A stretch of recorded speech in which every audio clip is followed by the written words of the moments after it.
പ്രശസ്ത American ഹാസ്യതാരം ഏർണി Covax 1950കളിൽ ടെലിവിഷനിൽ ഒരു കോമഡി ഷോ നടത്തിയിരുന്നു. ഏർണി കോവാക്സ് ഷോ. ഈ ഷോയുടെ തുടക്കത്തിൽ കട്ടിക്ക് മേക്കപ്പ് ഇട്ട് അല്പവസ്ത്രവും ധരിച്ച് വെറുതെ ഒരു സ്ത്രീ വേദിയിലൂടെ ഇങ്ങനെ നടക്കും. ആൺ നയനങ്ങൾക്കായി ഇട്ടുകൊടുക്കുന്ന ഒരു കാഴ്ച വസ്തു. ഡം ബ്ലോണ്ട് എന്നാണ് ഇത്തരം കഥാപാത്രങ്ങളെ അക്കാലത്ത് വിളിച്ചിരുന്നത്. അതിൽ ഒരാളായിരുന്നു ബാർബറ ലോഡൻ.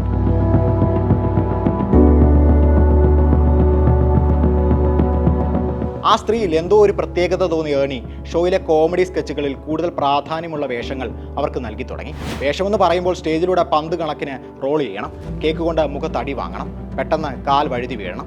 അതാണ് പരിപാടി. കോമഡി ടൈമിംഗ് കൊണ്ടും ക്യാമറയ്ക്ക് മുന്നിലുള്ള കൂസലില്ലാത്ത പെരുമാറ്റം കൊണ്ടും ആ നടി എല്ലാവരുടെയും ശ്രദ്ധ പിടിച്ചു പറ്റി. വർഷങ്ങളുടെ കഠിനാധ്വാനം കൊണ്ട് ഡം ബ്ലോണ്ട് എന്ന് വിളിച്ചവരെ അവർ തിരുത്തി. താൻ ഹോളിവുഡ് കണ്ട മികച്ച നടിമാരിൽ ഒരാളാണെന്ന് തെളിയിച്ചു. മികച്ച സംവിധായകയാണെന്നും, അതും ഒറ്റ പടം കൊണ്ട്.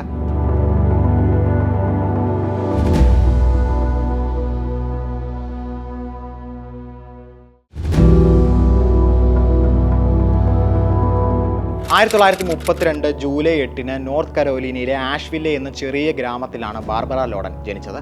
വീട്ടിലെ മൂന്നാമത്തെ കുട്ടി. സങ്കടം നിറഞ്ഞതായിരുന്നു കുട്ടിക്കാലം. ചുറ്റും ദാരിദ്ര്യം, മൗനം. അമ്മയും അച്ഛനും വിവാഹമോചിതർ. അവർ ദൂരെ 2 വ്യത്യസ്ത ഇടങ്ങളിലാണ് ജോലി ചെയ്തിരുന്നത്. മുത്തച്ഛനും മുത്തശ്ശിയും ചേർന്നാണ് ബാർബറയെ വളർത്തിയത്. എന്നാൽ അവർ അവൾക്ക് അമ്മയ്ക്കും അച്ഛനും പകരമായില്ല. അവൾ ഉൾവലിഞ്ഞു. വീട്ടിലെ അടുപ്പിന് പിന്നിലും വാതിലുകൾക്ക് പിന്നിലും ഒളിച്ചിരുന്നു.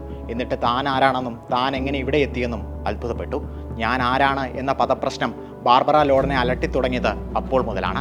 അതിനുള്ള ഉത്തരം തിരഞ്ഞാകണം അവൾ ഉള്ളു നിറയെ വായിച്ചു. പുസ്തകങ്ങൾ ഇഷ്ടപ്പെടുന്ന ആ പെൺകുട്ടിക്ക് പക്ഷേ സിനിമകളോട് വെറുപ്പായിരുന്നു. വെള്ളിത്തിരയിലെ കുറ്റമറ്റ നല്ല പിള്ളകളായ കഥാപാത്രങ്ങൾ അവളിൽ അപകർഷതാബോധമുണ്ടാക്കി.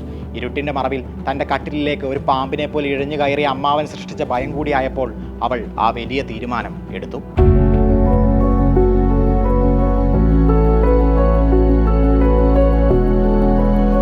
പതിനേഴാം വയസ്സിൽ ബാർബറ നാടുവിട്ടു. റോബർട്ട് ബ്രൗണിൻ്റെ സയൻസ് സർക്കസിൽ ചേരുകയായിരുന്നു ലക്ഷ്യം. അമേരിക്കയിലുടനീളം വിദ്യാഭ്യാസ പ്രദർശനങ്ങൾ നടത്തിയിരുന്ന ഈ സംഘത്തിനൊപ്പമുള്ള യാത്ര അവളെ ന്യൂയോർക്കിൽ എത്തിച്ചു. തൻ്റെ ഹൈ ഹീൽസ് ചെരുപ്പുമിട്ട് അവൾ ആ നഗരത്തിലൂടെ നടന്നുകൊണ്ടേയിരുന്നു. എന്ത് ചെയ്യണമെന്ന് അവൾക്കൊരു പിടിയും ഉണ്ടായിരുന്നില്ല. ആർട്ട് ക്ലാസുകൾ അവളിൽ കലാകാരിയാകാനുള്ള ആഗ്രഹം വിതച്ചു. പക്ഷേ കല കൊണ്ട് എങ്ങനെ ഒരു കരിയർ കെട്ടിപ്പടുക്കാൻ സാധിക്കുമെന്ന് അവൾക്ക് അറിയില്ലായിരുന്നു. അവസാനം ബാർബറ ഒരു എളുപ്പ വഴി കണ്ടെത്തി: മോഡലിംഗ്.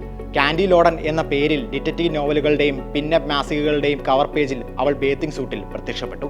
അപ്പോഴാണ് കോപ്പ കബാനയിൽ ഷോ ഗേളായി ജോലി ലഭിക്കുന്നത്. അത് സ്വീകരിക്കാൻ ആദ്യം അവൾ ഒന്ന് മടിച്ചു. അവസാനം ഒന്ന് പോയി കണ്ടു നോക്കാം എന്ന് തീരുമാനിച്ചു. നൈറ്റ് ക്ലബിലെ വശ്യമായ വസ്ത്രങ്ങൾ ധരിച്ച സുന്ദരികളായ പെൺകുട്ടികളെ കണ്ടപ്പോൾ ബാർബറയുടെ ആദ്യത്തെ മടുപ്പ് മാറി. അവൾ ആ ജോലിക്ക് കയറി. ഈ കോപ്പ കബാനയിൽ ജോലി ചെയ്തിരുന്ന ചില പെൺകുട്ടികൾ ആക്ടിംഗ് ക്ലാസ്സുകളിൽ പോയിരുന്നു. ഇവർക്കൊപ്പം ഇത്തരം ക്ലാസ്സുകളിൽ പോയി തുടങ്ങിയതോടെയാണ് ബാർബറയ്ക്ക് അഭിനയത്തോട് താല്പര്യം തോന്നി തുടങ്ങിയത്. അങ്ങനെ ബാർബറ ലോഡൻ എന്ന ഷോ ഗേൾ ഒരു നടിയായി.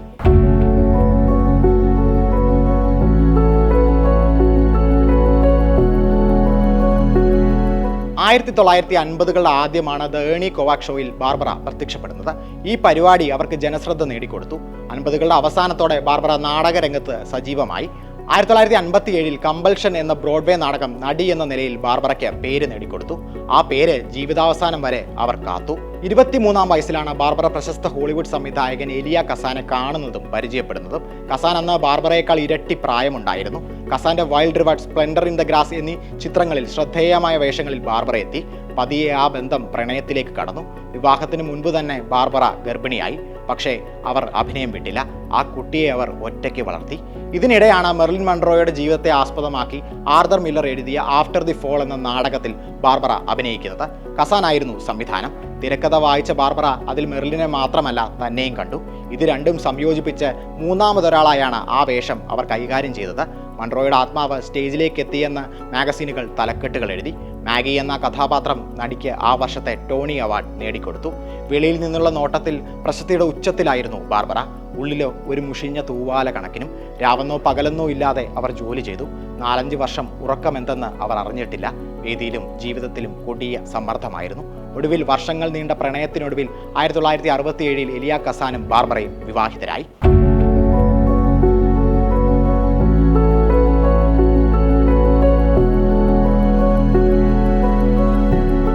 വർഷം 1960 മാർച്ച് 27. ന്യൂയോർക്ക് ഡെയിലിയിലെ ഒരു വാർത്ത ബാർബറയിലെ കലാകാരിയെ, സ്ത്രീയെ പ്രചോദിപ്പിച്ചു. ഒരു ബാങ്ക് കൊള്ളയെപ്പറ്റിയാണ് വാർത്ത. ആൻസ്ലി എന്നൊരു കള്ളൻ ആൽമ മെലോൺ എന്നൊരു സ്ത്രീയുമായി ചേർന്ന് ഒരു ബാങ്ക് കൊള്ളയടിക്കാൻ ശ്രമിച്ചു. എന്നാൽ കവർച്ചയ്ക്കിടയിൽ പോലീസിന്റെ വെടിയേറ്റ് ആൻസ്ലി കൊല്ലപ്പെട്ടു. കൂട്ടുപ്രതിയായ ആൽമയെ പോലീസ് പിടികൂടി കോടതിയിലെത്തിച്ചു. ജഡ്ജി അവൾക്ക് 20 വർഷം തടവാണ് വിധിച്ചത്. ആ നിമിഷം ആ സ്ത്രീ കോടതിയോട് നന്ദി പറഞ്ഞു. അവരുടെ മാനസികാവസ്ഥ ബാർബറയെ ഇരുത്തി ചിന്തിപ്പിച്ചു. ആ നന്ദി പറച്ചിലിൽ നിന്നാണ് ഹോളിവുഡിന്റെ പരമ്പരാഗത ശൈലികളെ കാറ്റിൽ പറത്തിയ വാൻഡ എന്ന ചിത്രത്തിന്റെ പിറവി.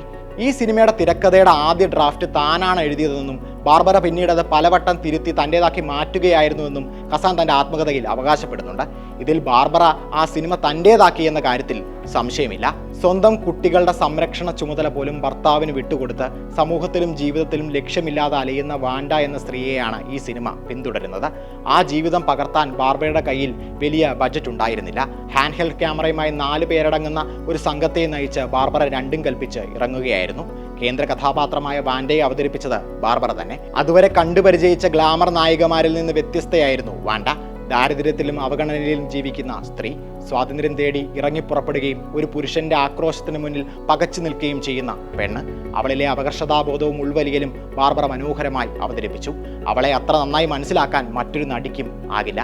കാരണം വാൻഡ അവൾ തേടിയ ചോദ്യത്തിനുള്ള ഉത്തരമാണ്. അവളാണ് വാൻഡ.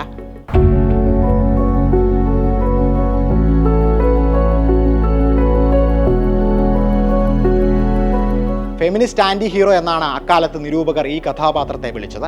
സ്ത്രീ ശാക്തീകരണത്തെക്കുറിച്ചോ പുരുഷാധിപത്യത്തെക്കുറിച്ചോ ഈ സിനിമയിൽ കടുകട്ടി ഡയലോഗുകളില്ല. എന്നാൽ എങ്ങനെയാണ് സ്ത്രീ ഒരു സമൂഹത്തിൽ നിയന്ത്രിക്കപ്പെടുന്നതെന്ന് ഈ ചിത്രം കാട്ടിത്തരുന്നു, അതും പച്ചയായി. പ്രശസ്ത സംവിധായകൻ ജോൺ വാട്ടേഴ്സ് ബാർബറയുടെ ഈ കന്നി സിനിമയ്ക്ക് രസകരമായ ഒരു വിശേഷണമാണ് നൽകിയത്. എക്കാലത്തെ മികച്ച ഫീൽ ബാഡ് മൂവി. ശരിയാണ്, ഇതൊരു ഫീൽ ബാഡ് മൂവിയാണ്. അമേരിക്കൻ സ്വതന്ത്ര സിനിമയിൽ വിപ്ലവമായി മാറിയ ഫീൽ ബാഡ് മൂവി.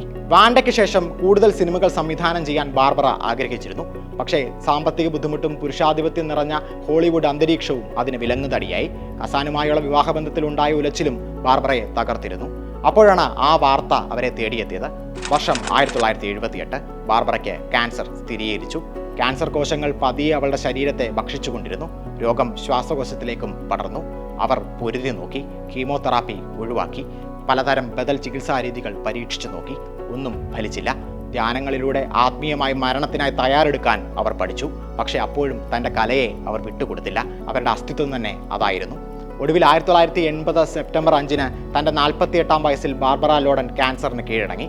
അവസാന ശ്വാസം എടുക്കുന്നതിന് മുൻപ് അവർ 3 വട്ടം ഇത്രമാത്രം പറഞ്ഞു, ഷിറ്റ്.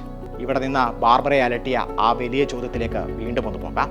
വാതിൽ മറവിൽ ഒളിച്ചിരിക്കുന്ന ആ പെൺകുട്ടിയുടെ ചോദ്യം കേട്ടില്ലേ? ആരാണ് ഞാൻ? കലണ്ടർ മോഡലോ, കോപ്പ കബാനയിലെ ഷോ ഗേളോ, നടിയോ, സംവിധായകയോ, അതോ മറ്റൊരു പെണ്ണിലൂടെ തൻ്റെ തന്നെ കഥ പറഞ്ഞ പെണ്ണോ?